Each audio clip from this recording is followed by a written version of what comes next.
problem I have with this radio is that none of the buttons seem to work. The only thing that seems to work is the CD eject button. So the way I'm going to get around to tackling this is I'm just going to take it apart and just kind of give it a good clean and see if that fixes it up.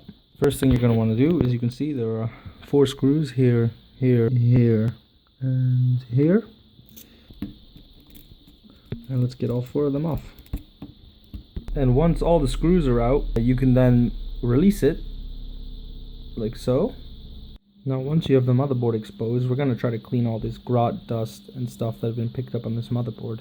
And you should probably do this with some rubbing alcohol. I don't really care too much about this radio, so we're just going to use some moonshine.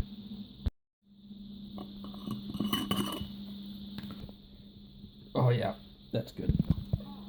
Now all of this stuff here looks fairly dirty, so let's first try to just clean that a little bit, just without the alcohol.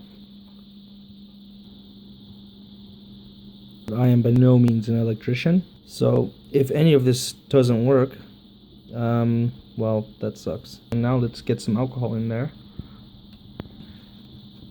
Now I'm not going to try to get all too much.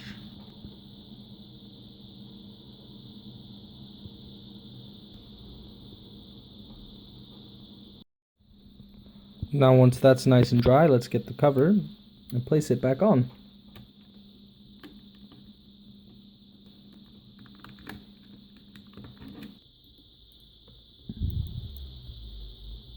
All the screws are in, now let's go test it.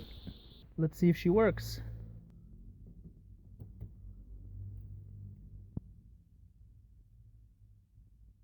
Oh, would you look at that? Let's see, do all the buttons work? Can I adjust the volume?